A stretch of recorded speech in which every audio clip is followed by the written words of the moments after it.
Hi guys! Now I don't know if you remember, but like a couple of months ago I posted a video about the LPWA, the Ladies Professional Wrestling Association, a women's only professional wrestling league, which is to this day my favorite professional wrestling league and my favorite professional wrestling action, male or female.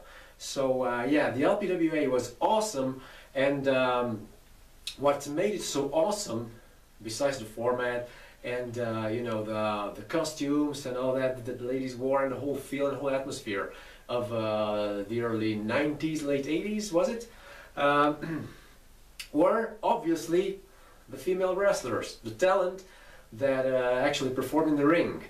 And on that LPWA video of mine, I received a few comments. One of them was about a request regarding a Cheryl Rusa special. So yeah, Cheryl Rusa was indeed one of my favorite LPWA wrestlers, and I don't recall if I actually brought her up in that video or not, but one thing is certain, I absolutely enjoyed watching Cheryl Rusa in the ring, despite the fact that she always seemed to get beaten up and on her back for the 1, 2, 3 like 99% of the time. The thing about Cheryl Rusa is that probably like most of you, I also liked her on account of her jobbing and on account of the fact that she always looked sort of lost in that ring, and obviously the fact that she was rocking those leotards and tights played a major role in my preference for seeing her in action too. The bottom line is, however, that there is much more to this wrestler than you would realize, and that we ever realized when we were watching LPWA.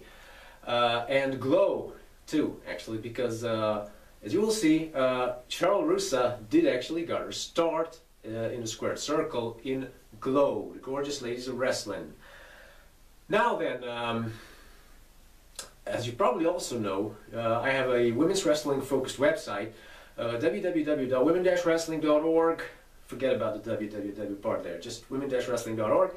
And I do all sorts of interviews and featured pieces on various professional wrestlers, and I actually managed to do a profile page on Cheryl Rusa, and then she contacted me, you know, to ask me to sort of, you know, correct certain bits and pieces of information featured on that page, and I actually ended up doing an interview with her on Facebook chat, and that was an awesome time.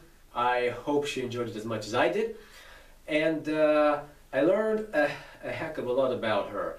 Now then, the first thing you have to know about Cheryl Rusa is that she overcame major physical adversity to be able to set foot in the ring at all.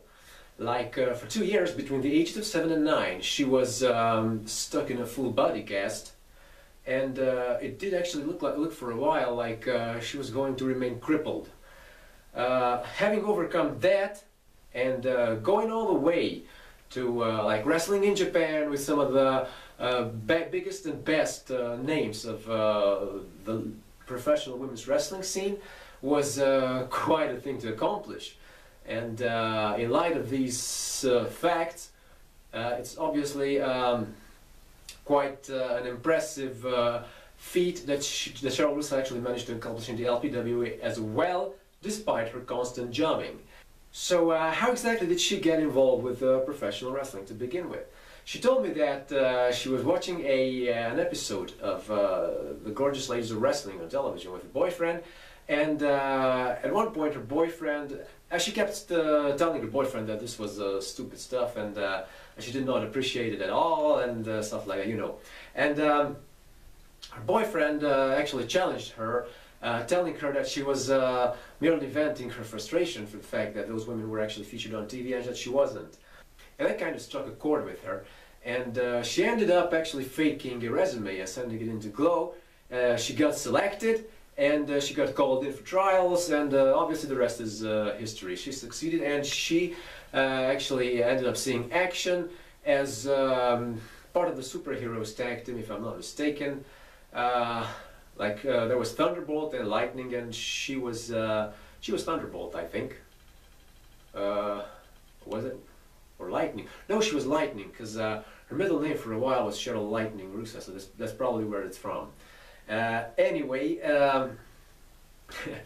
that's how she landed in the squared circle. Now then, the move from Glow to LPWA was everything but a smooth one for her. The women of the LPWA were already accomplished professionals, and they didn't take kindly to a rookie, you know, sort of elbowing her way up from Glow, a league which those serious about their wrestling never really considered, you know, a proper and serious professional wrestling source or organization. On account of that, she was forced to deal with, you know, quite a bit of negativity in the LPWA, but eventually she did get trained, and as she told me, she was actually, you know, learning the ropes as the episodes were filmed. So if, like, there are certain bits and pieces of the LPWA action where she seems lost in the ring and doesn't really know what to do, and you know, that's not because of her jobbing ways. It's because she actually was pretty lost in the ring at that time. But wrestlers like Susan Sexton and Reggie Bennett helped her out a great deal, and she did actually end up one of the top attractions of the league. Later on, she got to wrestle in Japan, after which, with that experience under her belt, she returned to the USA and an entirely new wrestler at that point. She was skilled, she was strong, and she picked up a couple of championship belts in various indie leagues in the US. And at that point, as she told me, everybody wanted her to wrestle for them. So yes, there is much more to Cheryl Rusa than just a pretty jobber, which she definitely was, but the history behind that pretty face and that awesome way to sell even the simplest body slam is a rather impressive one, as you will probably agree. Alright guys, so that's it for my Cheryl Rusa special. I hope you like my new outfit and my new wig too. Yeah, I rocked it in the previous video as well. But the outfit is simply dazzling and I absolutely love it. So if you guys like my channel, you know, use the subscribe button right over here or over there. I'm not quite sure yet where I'm going to place it. Yeah, subscribe, like my videos, and follow me on social media. I got a Facebook and an Instagram profile as well, and I'm present on Twitter too. So yeah, click through to you know, any of my pages, and pay a visit to my website too, women-wrestling.org. Until next time, see you around.